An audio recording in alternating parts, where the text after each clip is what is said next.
This video is intended to show you the movements that are difficult to describe in the back mechanic book. Movement and exercise can decrease or increase pain. Use the guidelines in the back mechanic book to guide your decisions on which to do and which to avoid.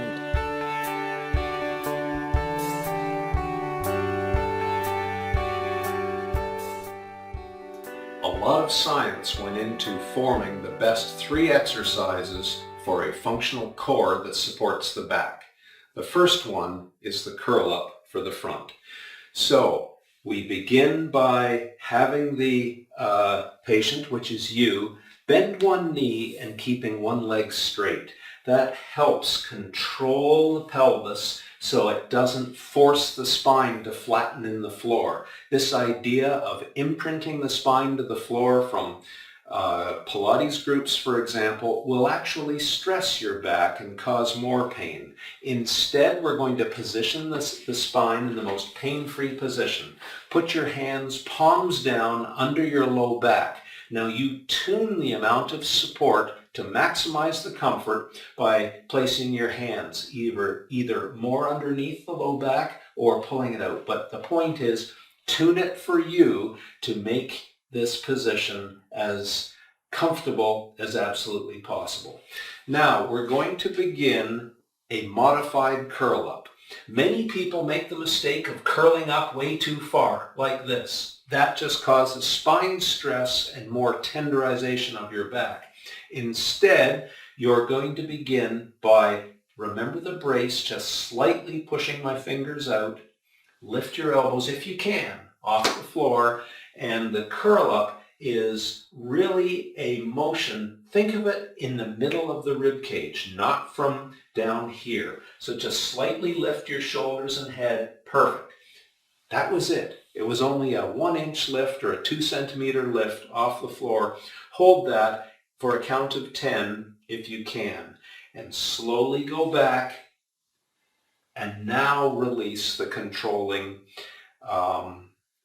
support with the abdominals. Some of you, raising the elbows, this will hurt your shoulders because you have rotator cuff issues. If that's the case, take that hand out, place it on the tummy, and replace that hand with a small towel or something to buttress that natural curve in the low back.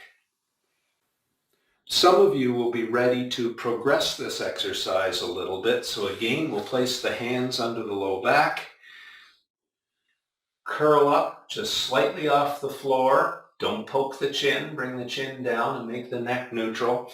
Now, again, push my fingers out and emphasize the breathing. Breathe deeply and don't let this go. Otherwise, I will have to cue you a little bit more. Keep breathing and allow the diaphragm to become very athletic as you're supporting your back. And recall from back mechanic, you're holding this position about 10 seconds. Slowly put your head and shoulders back. Now release the supporting core. And as you progress, you will want to add a little bit of ball and socket joint movement, which is movement from the hips and the shoulders. Once again, tune the stiffness with the brace in the core so you're very resilient, and then raise your arm and leg together, only moving about the shoulder and hip, no motion in the core. Again, and back down again. Very nice. Some of you report neck strain or neck discomfort when you're doing the curl up exercise. Not always, but sometimes the reason is you are SCM dominant, the sternocleidomastoid muscle, and it tends to have the appearance of a little bit of a chin poke, and these muscles stick out of your neck. Here is a little corrective for that will take your neck discomfort down a bit. It may even completely alleviate it. Just adopt an upright standing, relaxed posture and touch your teeth together and push your tongue hard to the roof of the mouth. And you will feel all of these muscles now engage. Now just a little bit of a grimace on top of that, and that will allow these flexor muscles of the neck to now support the neck and allow you to hold that position with less discomfort. And a final corrective that's very spine sparing for the neck, look straight ahead, don't move your head or neck, and place your two fists underneath and try and push up with your fists, and your job is to resist that pushing down, but be sure to push your tongue and grimace a little bit. Hold that position for about 10 seconds, release, take your hands away, and you build the challenge by repeating that the appropriate number of times and relax. Simply that for reducing neck discomfort. Moving on to the side plank progression for the sides of the core, some of you simply want to start by placing one elbow on the wall and holding that position. Anything more challenging than this will cause pain. The outside foot is in front, and you simply hold that posture, and your mindful thought is on stiffening the core and finding that sweet spot spine posture for no pain. Many of you will be ready for progressions in the side plank. So on the floor, we'll start with what we call grade 1. Notice I've aligned my spine in a neutral position. Some people allow themselves to start in this rested position, and it's actually causing their back pain. They've deviated their spine into their pain. So the trick is to roll the pelvis so now the spine is aligned and de-stressed.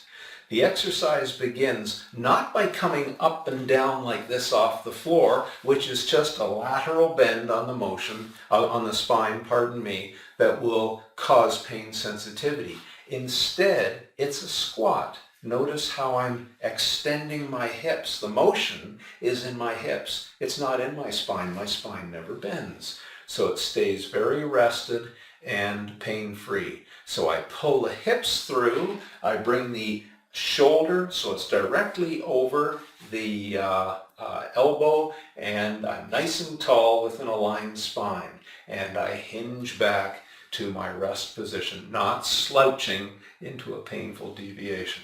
So some of you will have shoulder difficulties and rotator cuff issues. Take the hand, big hand, grab widely on the deltoid or shoulder cuff and pull the elbow hard across the chest, and you will find that now the shoulder discomfort is gone. So there's grade 1.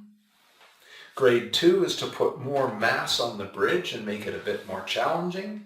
Grade 3, we now move to the feet, increasing the length of the bridge and the size of the challenge. So I'm going to buttress my shoulder. There's grade 3, and grade 4 is putting the full mass on the bridge. Eventually, you will graduate and progress to a full plank where you hold the plank on the side for 10 seconds. You roll to the front plank for about 5 seconds. You roll to the reverse and hold it for about 10 seconds. And again, you don't get into the sloppiness of divorcing or separating the pelvis from the rib cage. They stay as a unit, and then eventually you will be able to roll, no pain, becoming very athletic, and setting the core up for much greater challenges, pain-free challenges in real life. The third stabilization exercise of the big 3 family is the bird dog. So the bird dog starts on all fours. The first objective is to posture your back into that pain-free, resilient position. So she hasn't found it and she's not there. Try and coach that beautiful neutral sweet spot that you found on the wall. I want you to push the earth away just a little bit. So there is a curve now that we've engineered to take load. Now, some of you may start with the mildest of form, which would be simply to raise one hand off the ground. As you raise one hand off the ground, try and keep the curves in your back so that there's no pain. Eventually, you will be able to push the hand forward and back down, extend one leg out behind. And in this case, I can tell her brain is focused on lifting her leg. I'm going to correct that because of you see the curve that she's put into her back. Instead, this time, I don't want you to think about extending your leg. I want you to think about, or not lifting your leg, I want you to extend your leg and push your heel. But before we start, stiffen up your core and protect your back. Unleash your hip and push your heel away. Push your heel away. Beautiful. Now we've got a corrected posture in her back and actually more challenge to the hamstrings, the glutes, and the back muscles, and back to neutral. Now we're ready for the full bird dog, which is opposite arm and opposite opposite arm and opposite leg. So stiffen and control your back into that pain-free, resilient position and extend one arm and one leg. Push the heel away, don't lift the leg so much. Now, make a fist and let that force radiate into your back. Get more upper back activation on this side, pushing your heel, getting more activation on the left. We begin with 10-second holds. We release the tension and to sweep the floor, moving only in the ball and socket joints. No movement in the spine or core, so to speak. Sweep the floor. And out you go. Perfect. We're not even close to a pain trigger. And now relax.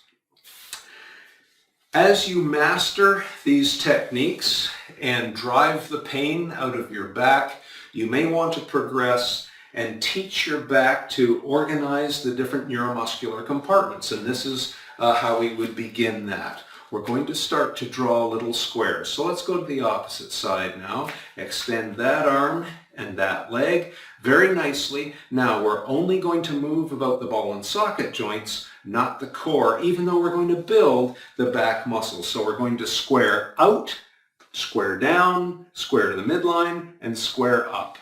Little squares. And notice I want all the motion in the ball and socket joints. You are controlling your back, and this is the foundation for when you're back to moving in real life. You can throw, push, pull, kick using the ball and socket joints and not triggering the pain sensitivity in your back. The next exercise is a spine greaser. There are some of you who will be able to drive the pain out of your back by keeping it in a very safe position when you're performing activities, but there will come a time where you just want to move your back. The position that we've found where the back is very safe for spine movement is on your hands and knees. It's well supported, and here you may want to alleviate some of that stiff feeling by doing the cat-camel. So we arch up like a camel, and then we extend like a cat. Notice that this is a motion. It is not a stretch. Don't push the end range. I repeat, do not turn this into a stretch where you stay at the end range. The medicinal benefit is in the motion back and forth. Only do 7 or 8 cycles, no more. Then, if you wish, you may add a little bit of a lateral motion to your spine. Just 7 or 8 cycles, no more. That will just stress your spine and not give any more pain relief. In Chapter 10 of Back Mechanic, you will learn how to turn walking from something that causes your back pain into a therapy. So the typical back pain pattern is to be slouched forward a little bit and with rather stiff shoulders walking like this.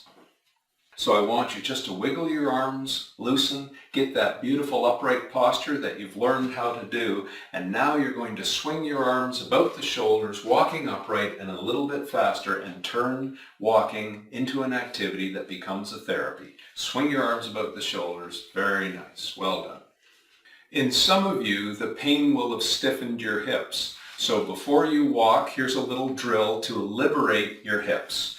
Stand on one leg and draw little circles with your knee, and you see the hip is still freezing, causing the spine to move and triggering pain. But this time, nice and tall and mindfully stiffen your core, and then just allow the motion to take place about the hip, and do it with the other leg. There you are. Beautiful. And now just wiggle your arms and remind yourself what loose shoulders and loose hips feel like. A little bit more stiffness here, and off you go, starting to walk now, swinging the arms through the shoulders. Many of you will have had knee replacement and hip replacement and will find getting down on the floor quite difficult. Here is an adaptation of the bird dog exercise that you can do with knee and hip replacement. Stand at a counter or some supporting surface, place both hands on the counter, baby step away, and organize the curves in your back to minimize your pain triggers. Now, a little bit of core stiffness, and extend one leg and the opposite arm, push the heel away, keep all the discipline going, stiffen the fist, and allow that to radiate into the back. And now just sweep through using the hips and shoulders, and back out you get, and hold for another 10 seconds. There are the movement patterns and the exercises essential for pain-free movement. Read Back Mechanic for more tips.